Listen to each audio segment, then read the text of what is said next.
तो इसलिए देखिए हम असामान्य लोग हैं, इसलिए हमको अलग अलग कानून दिया गया है, सीएनटिक दिया गया है, फिफ्थ शेड्यूल दिया गया है, पेशा गया है, आरक्षण दिया गया है। लेकिन हम पर जिस दिन सामान्य कानून लागू हो जाएगा तो सारे चीज खत्म हो जाएंगे। तो जब सारे चीज, इतना कानून होने के बाद भी हमारी जमीन सुरक्षित नहीं है, हमारी बेटी बहन सुरक्षित नहीं है, हमको नौकरी नहीं मिल रहा है, हमारे साथ इस तरह से कहीं मूत रहा है, कहीं थूक रहा है, कहीं नंगे घुमा रहा है, ना जाने क्या क्या हो रहा है। तो जिस दिन ये तमाम कानून खत्म हो जाएंगे उस दिन हमारा क्या होगा। तो इसलिए हम आपसे एक ही बात कहना चाहते हैं कि जो यहाँ 32 समुदाय है और इनके जितने भी संगठन है उसको हम लोगों को एकजुट करने का प्रयास करना चाहिए। समय बहुत कम है, क्योंकि अप्रैल के बाद आपका कोई काम आने वाला नहीं है। इसलिए सितंबर, अक्टूबर, नवंबर, दिसंबर, जनवरी, फरवरी, मार्च, इतने आपके पास समय है। अगर इसमें आप एकजुट होके बीजेपी को रोक पाए तो हम सुरक्षित बचेंगे, और नहीं रोक पाए तो फिर हम लोग बर्बाद हो जाएंगे। तो संविधान में जो भी फेरबदल करने का पावर लोकसभा राज्यसभा को पूर्ण रूप से है, ठीक है, उसमें 3/3 बहुमत चाहिए, क्या चाहिए। तो इसलिए मेरे दोस्तों, हमारा ये कहना है आपसे कि हम लोग जो बिहार में जो 32 भाई हैं, झारखंड में 32 हैं, लेकिन कुछ अभी बढ़ गया। ये कैसे जो बड़ा भाई संथाल है, सेकेंड भाई जो है गौड़ है, ये लोग कैसे मिलेंगे? कल भाषण देने से नहीं होगा आपको, क्योंकि लोकतंत्र में वोट में पावर है। हिंदू आरएसएस ने हिंदू को 90 साल लगा समझाते समझाते, तब मोदी आया, 90 साल लगा। ईसाई वोट का पावर को जानते हैं, मुस्लिम वोट का पावर को जानते हैं, आदिवासी वोट का पावर को जानते हैं क्या? नहीं जानते हैं।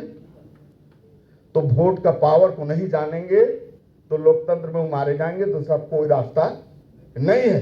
इसलिए मेरा आपसे निवेदन है कि 47 सीट आदिवासियों का है देश में, और 55 करीब सीट आदिवासी जिधर जाएगा वो सीट जीत सकता है जनरल में।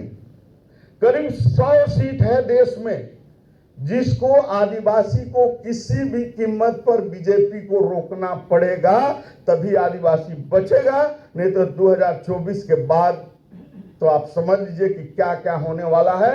मणिपुर की घटना तो एक टेलर है, 2024 के बाद आपको पता चलेगा कि पूरा फिल्म कैसा दिखाया जाएगा, आपको पता चल जाएगा। आप हमको एक चीज बताइए, अगर पेशा कानून नहीं होगा तो आप मुखिया बन पाएंगे, प्रमुख बन पाएंगे, जिला परिषद बन पाएंगे? अगर आरक्षण नहीं होगा तो एमएलए बन पाएंगे, एमपी बन पाएंगे? हमारे जो आईएएस, आईपीएस या जेपीएस और बीपीएस है वो लोग क्या आ पाएगा? अंकर जो आया है ये निश्चित रूप से हमारा जो प्रथागत कानून है, कस्टमरी लॉ है, जो हमारी विशिष्ट संस्कृति है, अगर समान नागरिक संहिता मने लागू होना, मने हिंदू कानून लागू होना, हिंदू कोड बिल लागू होना, कैसे हम लोग आगे काम करेंगे? तो यूनिफॉर्म सिविल कोड का ही बात नहीं है, इन्होंने सीआरपीसी, आईपीसी इसको भी बदलने का बात कर रहा है। हम एक विद्वान वकील का बात सुन रहे थे कि वैसा कानून लाने जा रहा है कि ये तमाम चीज बदल जाएंगे तो चीन की तरह यहाँ राजतंत्र होगा। जो सत्ता कहेगा वो थानेदार करेगा, जो सत्ता वाला बोलेगा वो डिस्ट्रिक्ट जज बोलेगा, हाई कोर्ट का जज करेगा, सुप्रीम कोर्ट का जज करेगा। अगर नहीं करेगा तो उसको समीक्षा किया जाएगा और उसको जेल जाना पड़ेगा 7 साल के लिए। इस तरह का कानून उन्होंने बना रहा है। ये तो संविधान बदलने की भी बात कर रहे हैं। जो माननीय प्रधानमंत्री के जो आर्थिक सलाहकार के अध्यक्ष हैं, वो ऐसे बयान 15 नवंबर अगस्त को नहीं दिए।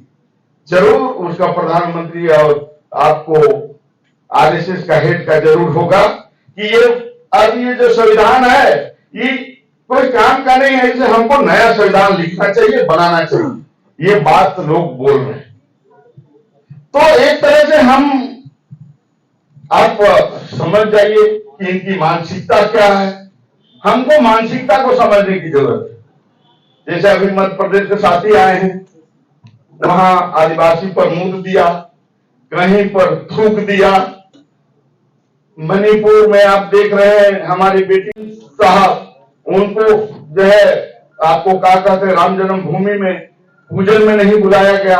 अभी विपक्ष के नेता है खड़गे साहब, उसको अभी G20 का में बुलाया नहीं गया। हमारे मुर्मू को मंदिर में घुसने नहीं दिया गया, राष्ट्रपति को, और एक साधारण मंत्री जो है मंदिर का गर्भगृह में घुस रहा है। संसद भवन का उद्घाटन हुआ, हमारे मुर्मू साहब राष्ट्रपति को नहीं बुलाया। तो पहले बात इसकी मानसिकता को आप समझिए कि वो हमारे मानसिकता क्या है, इसको पहले आप समझिए। क्योंकि जो वहां मणिपुर की घटना जो बता रही थी कि वहां 60 एमएलए हैं, उसमें 40 एमएलए मैती लोगों का है, 10 एमएलए कुपी का, 10 एमएलए आपको नागा का है।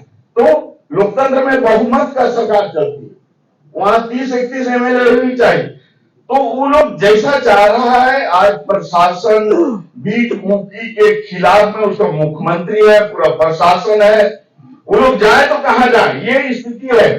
तो हर जगह में आप यहाँ 1%, 2% हैं, हम झारखंड में 26% हैं, यहाँ जो है आपको क्या कहते हैं यूपी में हम 30% है। तो हम 5th शेड्यूल एरिया के बाद तो हम कहीं भी बहुमत नहीं है। तो इसलिए हम आपसे यही कहना चाहते हैं कि हम लोगों को क्या करना चाहिए, इस पर हम लोगों को बात जो है विशेष रूप से करने की जरूरत है। कि अगर हमारा आपसे यही कहना है कि 2024 में बीजेपी आ गया, जो पूरे देश के विपक्ष भी इस चीज को समझ रहे हैं। ऐसा नहीं है कि वो लोग नहीं समझ रहे हैं, वो लोग इस चीज को समझ रहे हैं कि जो स्थिति में आज ममता है, चाहे तमाम नेता हैं देश में विपक्ष में, 2024 में अगर मोदी आ गए तो वो लोग विपक्ष में जो स्थिति में है इनकी लायक रहने वाले नहीं। इसलिए उन्होंने समझा है कि हमको किसी भी कीमत पर बीजेपी को रोकना है।